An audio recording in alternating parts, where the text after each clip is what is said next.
तो हमारे पार्लियामेंट के अंदर 43% पॉलिटिशियंस ऐसे हैं जिनके ऊपर क्रिमिनल चार्जेस हैं, और उसमें से 29% ऐसे हैं जिनके ऊपर मर्डर, रेप, फिरौती, ये सारे चार्जेस हैं। और ऐसा नहीं है कि खाली एमपीज ही हैं, हमारे एमएलए भी इसमें पीछे नहीं है। अगर मैं 2015 दिल्ली इलेक्शन की बात करूं तो उसमें 70 में से 43 नेता ऐसे जीत के आए थे जिनके ऊपर क्रिमिनल चार्जेस थे।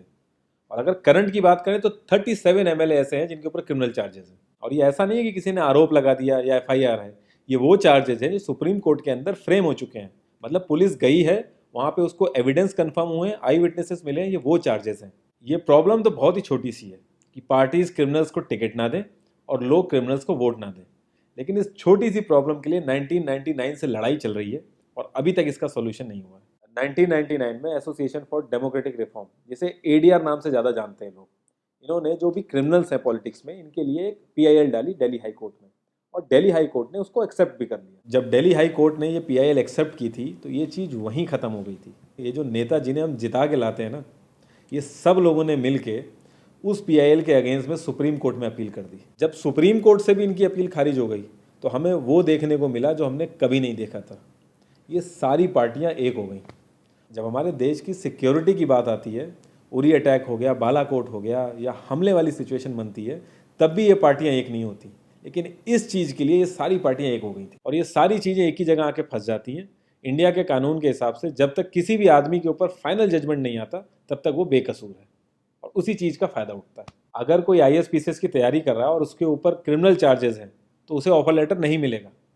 यहाँ तक कि क्लर्क की जॉब के लिए उसको दिक्कत आ जाएगी। लाखों कैदी ऐसे हैं जिन पर अभी जजमेंट नहीं आया है, जो अंडर ट्रायल है, उनको जेल में डाल रखा है। तो ये सारी चीज़ें जो एप्लीकेबल होती हैं सिर्फ पॉलिटिशियंस के लिए होती हैं, बाकी किसी के लिए नहीं। इतने बड़े सांसदीय क्षेत्र में पार्टियों के लिए इतना मुश्किल हो जा रहा है ऐसा कैंडिडेट ढूंढना जिसका कोई क्रिमिनल रिकॉर्ड ना हो। एडीआर की रिसर्च के हिसाब से क्रिमिनल कैंडिडेट के चांसेस 3 गुना ज़्यादा होते हैं जीतने के क्लीन कैंडिडेट के मुकाबले। एक क्रिमिनल कैंडिडेट मनी और मसल पावर का परफेक्ट कॉम्बो बन जाता है। पार्टी के लिए फंडिंग इकट्ठी करनी हो, self financing, black money, campaigning के लिए फाइनेंस इकट्ठा करना हो, हर एक चीज़ में माहिर होते हैं। इसलिए पॉलिटिकल पार्टीज की ये पहली पसंद बन जाती है। पहले लोग इतनी डिमांड में नहीं थे, पहले वही भीड़ इकट्ठी करना, बूथ कैप्चरिंग, इन्हीं सब चीज़ों तक ये लोग लिमिटेड थे। लेकिन ये जैसे जैसे इनकी वर्सेटैलिटी बढ़ती गई, ये पॉलिटिकल पार्टीज की पहली पसंद बनते गए। यार पार्टीज की मजबूरी तो समझ में आती है, लेकिन कास्ट और सिस्टम फेलियर की वजह से लोगों की भी मजबूरी बन जाती है इनको वोट देना। आज की डेट में यार एफआईआर करने के लिए भी आपको जुगाड़ की जरूरत होती है, लेकिन वहीं अगर आप अपनी कास्ट वाले नेता के पास जाओगे तो आपका काम हो जाएगा, थोड़ा बहुत आपका हिसाब किताब देखेगा, आपका काम कर देगा वो। तो ये जो सिस्टम कमज़ोर है, ये मजबूर करता है लोगों को इन लोगों को वोट देने के लिए, और ये लोग पूरा ध्यान रखते हैं कि ये सिस्टम कभी स्ट्रांग ना हो। अगर तुम क्लोजली ऑब्जर्व करो तो हर नेता यही तो समझाने की कोशिश कर रहा है कि सिस्टम सारा खराब है, सिस्टम में ये कमियां हैं, और मैं तुम्हें इस सिस्टम से बचा लूंगा। और गरीबों के हक के लिए लड़ते लड़ते लड़ते वो खुद अमीर हो जाता है। यार जीतने का एक सुपर हिट फॉर्मूला है, एक एरिया डिसाइड करो, उस एरिया की कास्ट कैलकुलेशन कर लो, जो कास्ट मेजोरिटी में है उसका रॉबिन हुड टाइप या एक बाहुबली टाइप एक नेता खड़ा कर दो। जो सिस्टम काम नहीं कर पा रहा है वो काम तुम करने लगो, लोग तुम्हें वोट देने लगेंगे। इन केस अगर कोई ज़्यादा होशियार बन रहा है या लोगों में ज़्यादा समझ आ गई है तो एक छोटा सा दंगा करा दो, लोगों की मजबूरी बन जाएगा तुम्हें वोट करना। Centre for media studies CMS, इसके हिसाब से लास्ट लोकसभा जो 2019 का था उसमें 50,000 करोड़ से भी ज़्यादा पैसा इन्वॉल्व था। पूरे वर्ल्ड में इंडिया सबसे ज़्यादा पैसा खर्च करता है इलेक्शन में, यूएसए से भी ज़्यादा।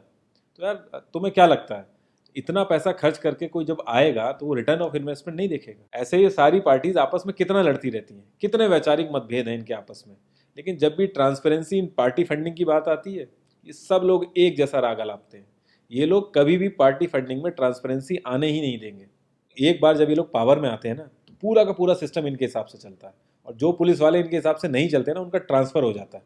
144 पुलिस ऑफिसर्स 1 लाख लोगों की सिक्योरिटी देख रहे हैं, और जब हमारे नेताओं की बात आती है तो 47,000 पुलिस वाले 14,842 नेताओं को सिक्योरिटी दे रहे हैं। अब बाहुबलियों को क्या जरूरत है सिक्योरिटी की? कभी किसी क्रिमिनल को देखा है जिसके आगे पीछे आईएएस पीसीएस पुलिस वाले जी हजूरी कर रहे होते हैं? बहुत ही वर्स्ट सीन होता है वो। हर साल रिपोर्ट्स आती हैं कि 75% से भी ज़्यादा लोगों को पुलिस पे भरोसा ही नहीं है। इंडिया एक लौती ऐसी जगह है जहाँ पे पुलिस को देख के इंसान सेफ फील करने की बजाय डरता है। एक 15 साल के बच्चे तक को पता है कि आईपीएल में सट्टा लगाने के लिए किसके पास जाना है, लेकिन हमारी पुलिस को नहीं पता।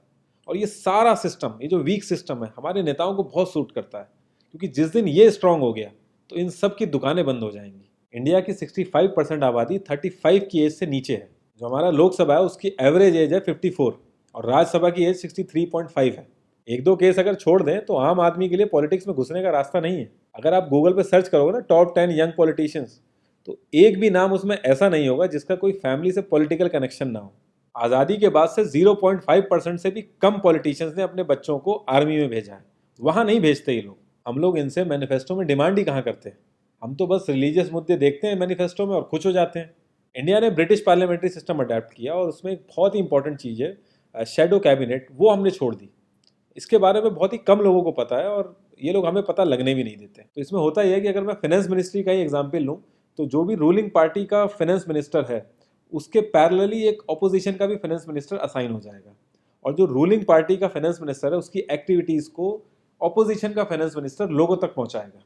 और इसी तरीके से हर डिपार्टमेंट में होता है और लोगों के लिए बड़ा बेनिफिशियल रहता है ये। क्योंकि एक छोटे से छोटे काम के लिए हमारे इंडिया में बहुत सारी मिनिस्ट्री इन्वॉल्व रहती हैं, तो एक्चुअल में किस नेता की गलती है पता ही नहीं चल पाता है। इस तरीके के बहुत सारे कॉन्सेप्ट हैं जो हम लोगों को पार्टी से मैनिफेस्टो में डिमांड करने चाहिए, क्योंकि हम लोग तो हमेशा मंदिरों और मस्जिदों के लिए ही लड़ते हैं। ये सारी चीज़ें एकदम से तो सही हो नहीं जाएंगी, लेकिन एक चीज़ हमारे हाथ में है कि यार हम कम से कम किसी क्रिमिनल को तो वोट ना दें।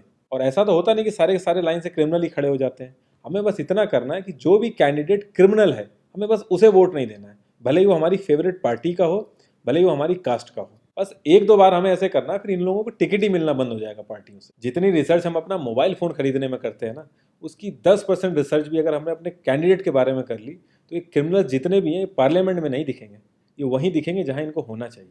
लास्ट में एक ही क्वेश्चन पे मैं इस कॉन्वर्सेशन को एंड करूँगा कि पॉलिटिक्स अगर समाज सेवा है तो सैलरी क्यों, और अगर नौकरी है तो एग्ज़ाम और क्वालिफिकेशन क्यों नहीं।